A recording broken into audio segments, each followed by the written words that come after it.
우리 함께 인사했으면 좋겠습니다. 오늘도 참 좋은 날입니다. 예수님 안에서 좋은 일이 일어납니다. 네, 그 좋은 일들에 대해서 감사하십시다. 네, 할렐루야. 오늘 우리가 함께 읽어볼 성경 본문은 다니엘 1장 17절이 되겠습니다. 다니엘 1장 17절 말씀을 다 같이 읽어보도록 하겠습니다. 시작. 하나님이 이 네 소년에게 학문을 주시고 모든 서적을 깨닫게 하시고 지혜를 주셨으니 다니엘은 또 모든 환상과 꿈을 깨달아 알더라. 아멘. 저는 방금 읽은 다니엘 1장 17절을 가지고 계시를 위한 하나님의 준비라는 제목으로 오늘 말씀을 함께 살펴보고 또 우리 삶에 적용을 해보려고 합니다. 제목을 함께 따라 읽어주시면 좋겠습니다. 계시를 위한 하나님의 준비. 계시를 위한 하나님의 준비. 네, 감사합니다. 오늘부터 우리는 구약의 묵시록이라고 할 수 있는 다니엘서하고 신약의 요한계시록을 공부하려고 합니다. 사실 잘 알고 계시듯이 우리는 매달마다 특정 주제와 핵심 구절을 정한 다음에 설교를 하고 또 소모임 나눔을 하고 있잖아요. 근데 그와 같은 형식을 주일 예배 때 지속하는 걸로 하고 이 수요 예배에서는 성경 강해, 물론 제 설교 스타일이 강해 스타일이긴 한데 특별히 다니엘서와 요한계시록을 함께 공부해 보려고 합니다. 이렇게 생각한 이유는 지난주 수요일 예배 끝나고 나서 우리 안에서 나눈 대화 때문에 그렇습니다. 요한계시록을 좀 다루어 보면 좋겠다, 함께 공부해 보면 좋겠다라고 말씀들을 하셔서 이 생각이 일주일 내내 제 머리에서 떠나지 않더라고요. 그래서 이게 해야 되는 모양이다. 제가 나름 계획을 하기로는 한 7월 정도에 요한계시록 말씀의 일부를 다룰 수 있을 거라고 생각했었는데 우리 집사님들이 계속 그렇게 도전을 좀 주신 것 같고 그냥 제가 흘려보내도 되는데 그게 이렇게 맴맴 돌았다는 것은 뭔가 하나님의 뜻이 있는 것 같다라고 생각을 해서 요한계시록을 함께 공부해보면 좋겠다라고 결정을 내렸고요. 근데 이제 요한계시록을 살펴보기 위해서 다니엘서를 먼저 공부를 해야 해요. 그래서 다니엘서를 살펴보게 될 것입니다. 묵시라고도 하고 계시라고도 하는 장르거든요. 이게 묵시 문학이라고 부르는 그런 장르들을 공부하는 측면에서는 다니엘서하고 요한계시록은 서로 관련된 부분이 많이 있습니다. 그래서 연속해서 공부해 볼 필요가 있고 또 언제 끝내겠다라고 정하지 않을 것입니다. 충분히 깊이 들여다보면 좋을 것 같고요. 안전한 부분부터 이렇게 잘 해보려고 합니다. 그러니 지금 개인적으로 하고 계신 성경 통독이나 묵상과는 별개로 일주일 단위로 이 수요 예배 때마다 다루는 다니엘서하고 요한계시록의 구절들을 읽어보시고 또 깊이 들여다보시면서 공부도 해보시고 질문도 좀 해주시면 좋을 것 같아요. 예를 들면 오늘 다니엘서 1장 정도만 할 거거든요. 한 주간 동안 다니엘서 1장을 깊이 살펴보시고 질문을 던져주시면 다음 주에 피드백 해드리고 또는 예배 후에 식사하고 나서도 토론할 수 있으니까 그런 식으로 진행을 해보려고 합니다. 말씀드린 바와 같이 다니엘서 1장을 전반적으로 탐색해 보는 시간을 시작하도록 하겠습니다. 일단 오늘 본문은 유다왕 여호야김이 다스린 지 3년이 되는 해라는 문구로 시작을 해요. 역사적으로 보면은 BC 605년 또는 604년경의 이야기입니다. 그러니까 지금으로부터 치면은 거의 2700년 전 이야기죠. 그 바벨론이라는 큰 제국의 느부갓네살이라는 왕이 유다 왕국의 수도였던 예루살렘을 이렇게 포위하고 공격한 내용으로 시작을 합니다. 1절의 내용은 팩트를 진술한 것입니다. 역사적으로도 그렇고 그래서 당시의 문헌들이나 자료들을 교차 검증하면 거의 사실에 가까운 이야기입니다. 2절에 보니까 주께서 유다왕 여호야김과 하나님의 전 그릇 얼마를 그의 손에 넘기시매라고 되어 있어요. 그러니까 하나님이 유다 왕이었던 여호야김과 하나님의 성전에 있었던 그릇들 중에 일부를 느부갓네살 왕이 가져가도록 허락하셨다라는 거예요. 허용하셨다라는 것이죠. 이 구절에서 일단 중요하게 살펴야 되는 것은 주께서 넘기심에라는 구절입니다. 주께서 뭔가를 넘기셨다. 그러니까 겉으로 볼 때는 나라와 나라 사이에서의 파워 게임에서 유다 왕국이 바벨론 제국에 밀린 거죠, 사실. 국제 정세적으로 봤을 때 힘의 균등이 이루어지지 않으니까 강자와 약자가 있는 것이고, 그렇게 기술돼도 되는데 성경은 분명하게 역사의 주관자이신 하나님께서 그렇게 허락하신 것이다 라고 기록하고 있다라는 거예요. 예. 다시 말해서 주님이 허락하지 않으셨다라면 아무리 강력한 제국이었던 바벨론이 유다 왕국의 수도 예루살렘을 포위하거나 그 안에 있었던 것들을 끌고 가는 일이 벌어질 수 없었다라는 것입니다. 그 지난 주일에 시편 89편으로 설교를 했었는데 그때 언급해드렸던 그 하나님께서 당신의 백성들을 징계하시는 회초리와 채찍이라는 도구로 바벨론 제국이나 느부갓네살 왕이 사용됐을 수 있다, 이런 말씀 드렸던 거 기억하실 겁니다. 자, 그런데 우리가 지금 살펴보고 있는 이 다니엘 1장에는 주님 또는 하나님이 주어가 된 문장이 3개 나와요. 지금 읽었던 2절을 포함해서. 그러니까 그 세 구절을 중심으로 파악하면 1장이 아마 눈에 들어오실 거예요. 그래서 이렇게 주님 또는 하나님이 주어로 이루어진 문장을 중심으로 1장이 보여주는 하나님이 어떤 분이신가, 여기에 초점을 두고 1장을 이해해 보려고 합니다. 그러면 방금 읽었던 2절에 이어서 주님 또는 하나님이 주어로 등장하는 두 번째 구절을 볼 텐데요. 그것은 9절이 되겠습니다. 1장 9절인데요. 같이 읽어볼까요? 시작. 하나님이 다니엘로 하여금 환관장에게 은혜와 긍휼을 얻게 하신지라. 이렇게 되어 있죠. 하나님이 환관장, 왕궁을 섬기는 고급 관료들 중에 우두머리죠. 예. 그런 환관장으로부터 다니엘이 은혜와 긍휼을 얻게 하셨다, 이런 거예요. 그래서 다니엘이 그 환관장에게 요구했던 것을 들어주게 하셨다라는 것입니다. 이것도 겉으로 보기에는 이 환관장이라는 사람이 그저 인심이 좋아서 다니엘에게 호의를 베풀었다, 이렇게 기록해도 되는데, 하나님이 그렇게 하지 않으셨다라면 다니엘이 그 환관장으로부터 은혜와 긍휼을 얻을 수 없었다라는 뜻이 되는 거예요. 그리고 세 번째로 하나님이 주어로 등장하는 부분이 우리가 처음에 함께 읽었던 오늘 본문 1장 17절이 됩니다. 한 번만 더 읽어보도록 할까요? 시작. 하나님이 이 네 소년에게 학문을 주시고 모든 서적을 깨닫게 하시고 지혜를 주셨으니 다니엘은 또 모든 환상과 꿈을 깨달아 알더라. 아멘. 그러니까 하나님이 4명의 소년, 다니엘을 포함해서 다니엘의 세 친구에게 지식과 지혜와 그리고 뭔가를 이해할 수 있는 능력을 주셨다라는 말이죠. 그리고 그 결과로 다니엘은 특별하게도 모든 환상과 꿈을 깨달아 알 수 있게 되었다라는 거예요.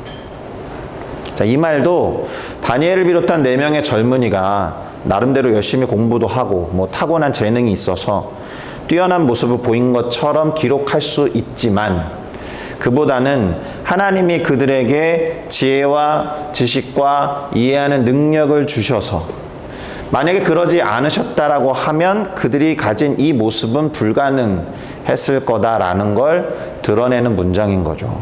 하나님 중심적으로 기록하고 있는 구절이 그렇게 세 구절이 있다라는 거예요. 특별히 다니엘에게 있었던 모든 꿈과 환상을 헤아려 아는 것도 하나님이 주시지 않았다라면 불가능한 이야기다라는 거예요.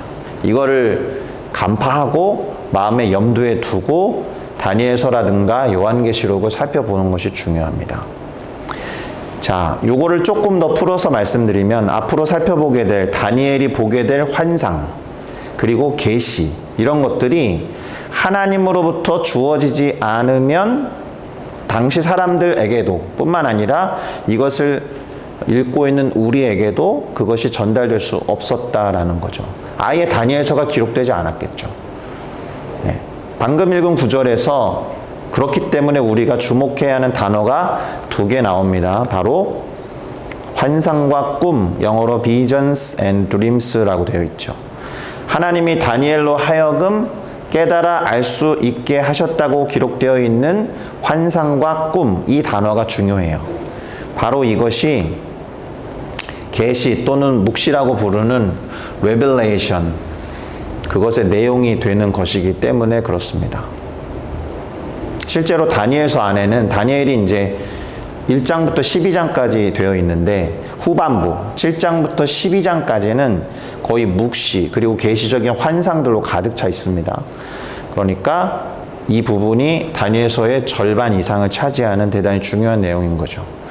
자, 그럼 오늘 본문의 줄거리 그것을 설명해 드리고 결론을 맺어보도록 하겠습니다. 다니엘과 세 친구가 일단 바벨론 제국으로 끌려가요. 그래서 바벨론이 자리하고 있었던 지역을 갈대아라고 부르는데 그 갈대아 사람들의 학문과 언어를 배우게 되죠.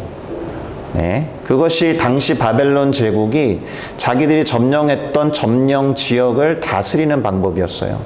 그 지역의 리더십들을 제거하는 방법인 거죠. 우수한 사람들을 빼오니까 아무리 거기에 남아있는 사람들이 있다고 해도 리더 역할을 할 수 있지 않은 거죠. 그래서 리더 역할을 할 수 있는 사람들을, 우수한 인재들을 빼와서 바벨론 제국의 우수한 인재로 등용하는 방식을 썼단 말입니다. 그러니까 포로로 잡혀간다는 의미는 그런 거였어요. 그러니까 유대 지역에 유대인들이 남아있지 않았던 것이 아니라 어찌 보면 엘리트나 리더십을 가질 수 있는 사람들, 인재가 될 수 있는 사람들 다 빼갔다는 얘기가 됩니다. 아무튼 이때에 다니엘과 세 친구들도 그 무리에 포함돼서 바벨론 제국으로 갔고 갈대아 사람의 학문과 언어를 배우게 되죠. 특별히 왕이 지목한, 그러니까 왕의 음식이라고 일컬어지는 왕의 음식과 포도주를 먹고 또 마시면서 3년 동안 케어를 받는 거예요. 관리를 받고 왕 앞에 서는 과정을 밟게 됩니다. 그러나 다니엘과 세 친구는 뜻을 정하죠. 어떻게 해요? 바벨론 왕의 음식과 포도주로 자기를 더럽히지 않겠다라고 뜻을 정한 거예요.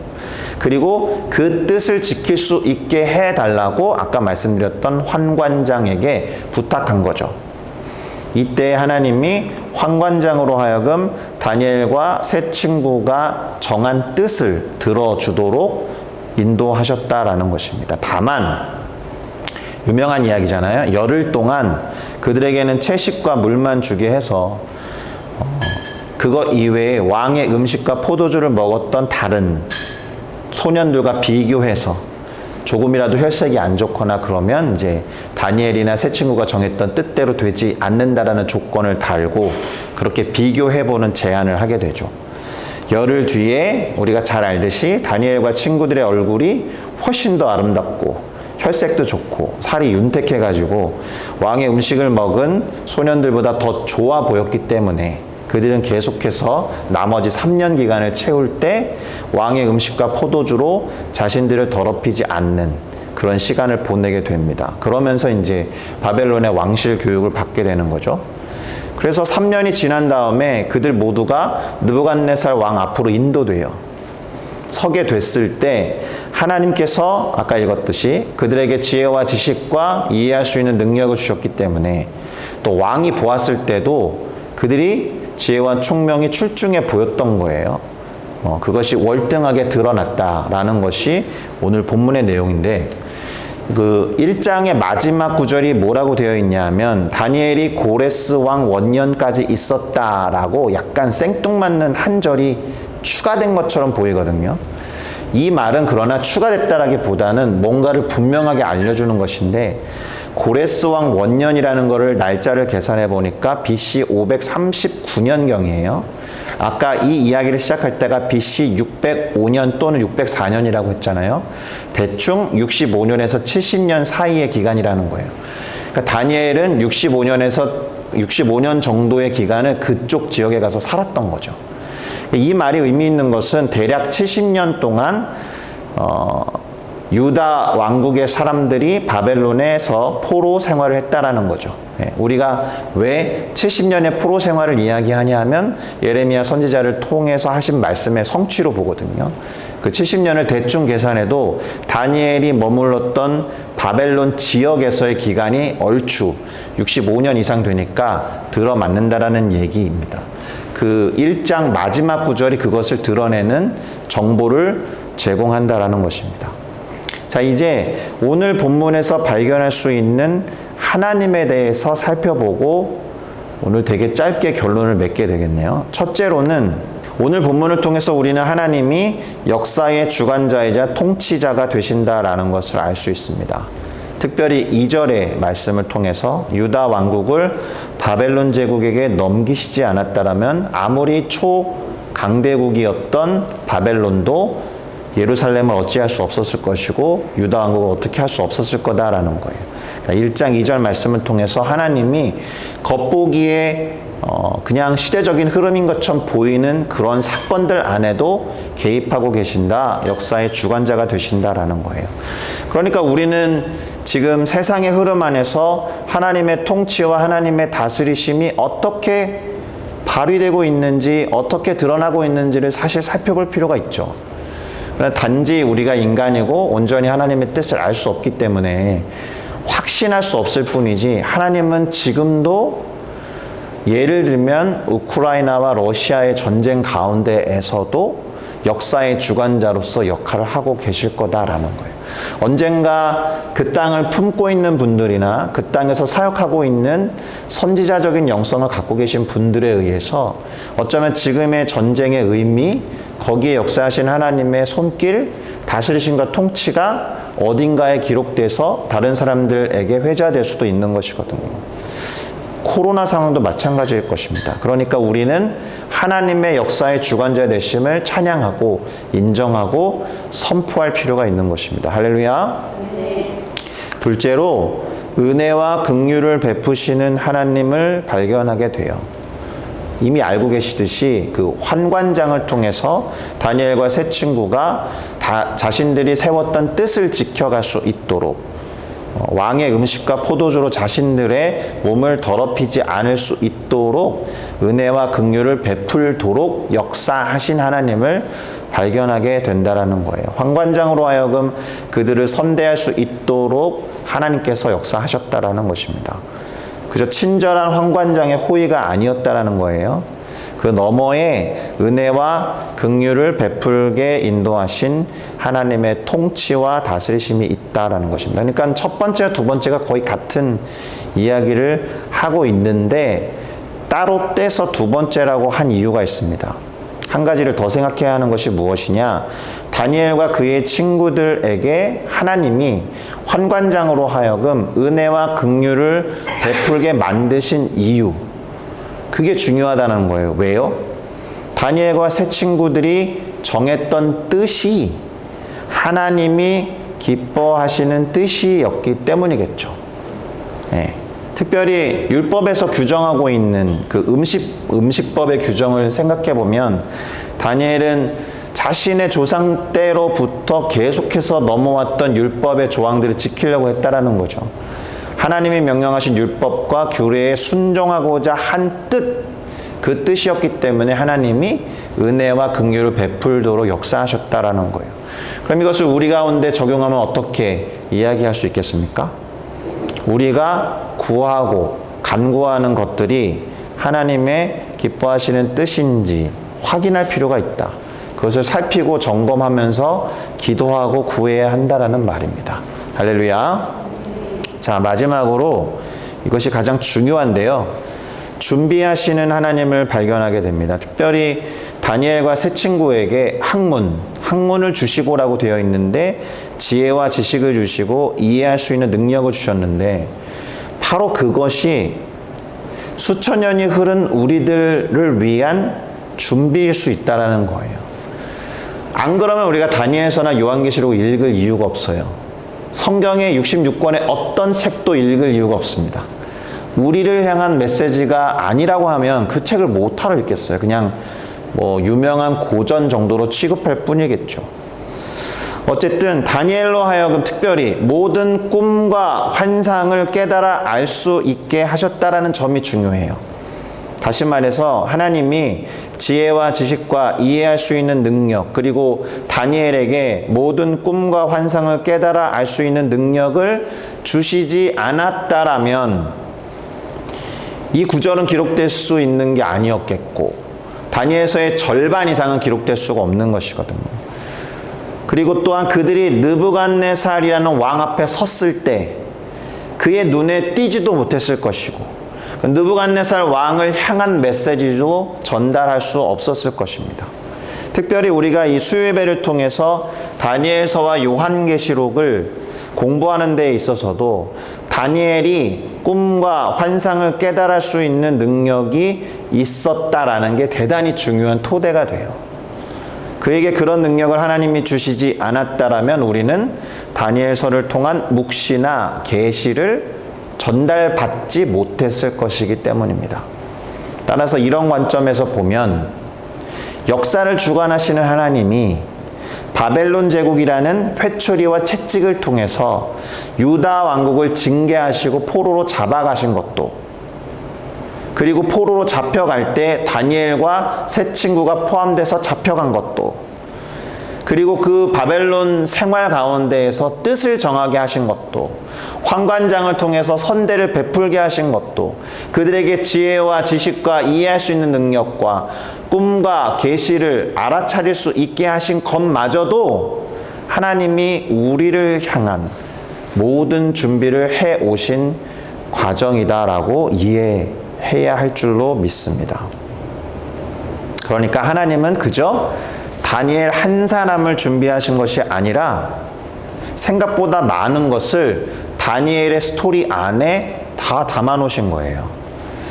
다니엘을 통해서 말씀하실, 앞으로 살펴보게 될 계시 안에는 그 계시를 보이시고 전달할 사람, 다니엘이겠죠, 주로. 플러스 그것을 들어야 할 모든 사람, 당시 사람을 포함해서 수천 년이 흘러있는 우리들에게도 준비시킨 과정이다라고 이해해야 할 줄로 믿습니다. 단지 당시 국제 정세로 보았을 때 바벨론에 의해서 유다 왕국이 망해가지고 포로로 끌려갔다, 이렇게 이야기하고 끝낼 이야기는 아니다라는 거예요.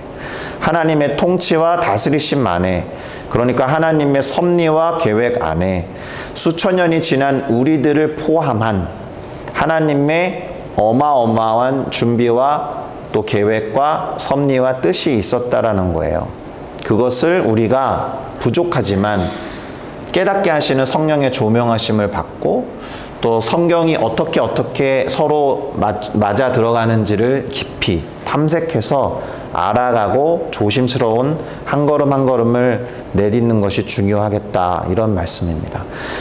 그러니 이 사실 하나만으로도 우리에게는 다니엘서를 공부해야 할 이유가 충분한 것입니다. 하나님께서 전 인류와 전 우주를 향한 광대하신 뜻과 계획을 갖고 있고, 그것을 통해 우리까지 이르는, 또는 우리 뒤에 오는 모든 세대를 포함한 준비를 해 오셨기 때문입니다.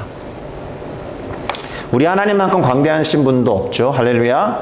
우리 하나님만큼 모든 것을 통치하시면서 주관해 가시는 분도 없는 것입니다. 그래서 사실 그 계시가 갖고 있는 정확한 의미를 알고 깨닫는 것보다 훨씬 중요한 건 하나님이 만왕의 왕이시고 모든 것의 주관자와 통치자가 되신다라는 것을 아는 것, 그것이 가장 중요해요.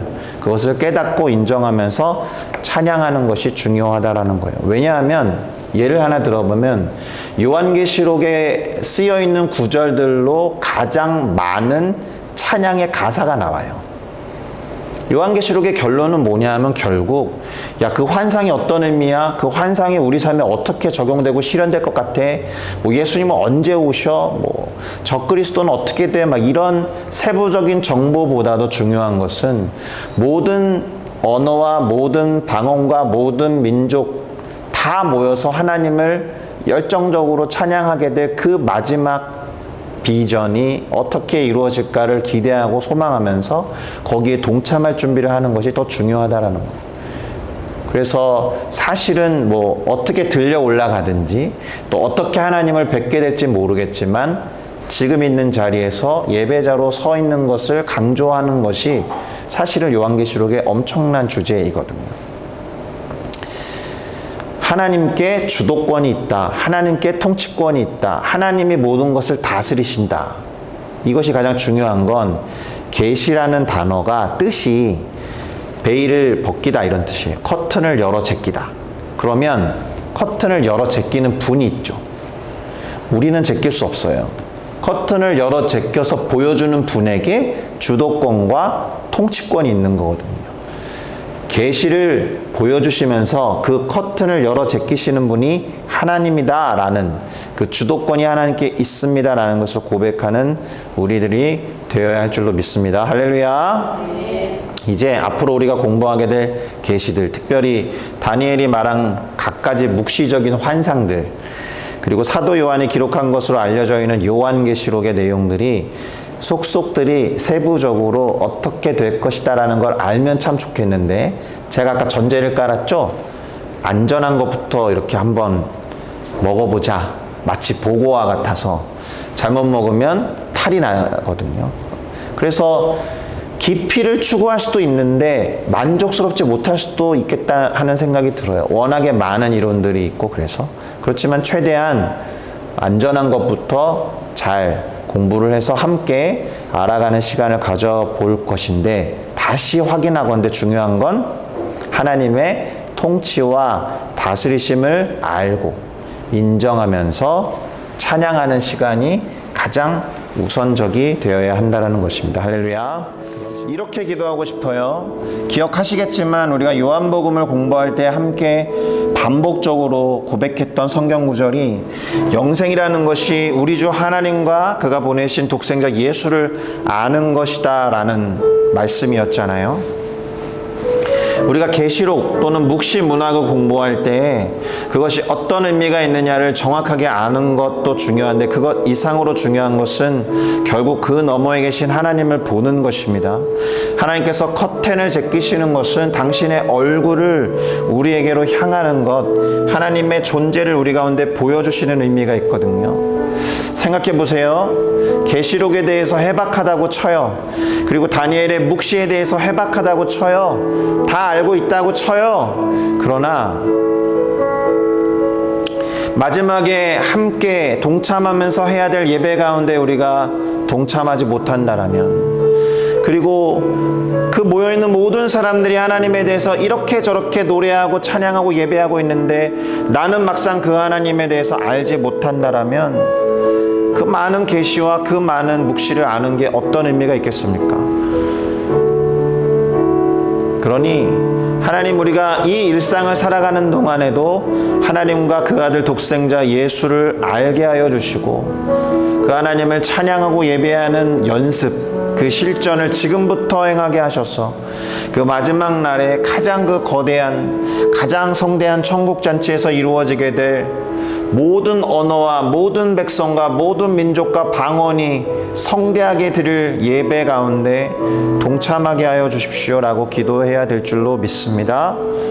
하나님의 광대하심, 하나님의 만왕의 왕으로서의 통치하심, 그것을 찬양하는 기도를 올려드리시면서 그 너무 광대하셔서 이 좁은 내 삶을 모르시는 건 아닐까라는 의심이 아니라 나의 삶을 속속들이 아시고 인도하시는 그 하나님이 모든 것을 다스리신다라고 오히려 확장해 나가는 우리들의 삶과 예배가 되게 해달라고 함께 기도했으면 좋겠습니다. 같이 기도를 시작하도록 하겠습니다. 기도하시겠습니다.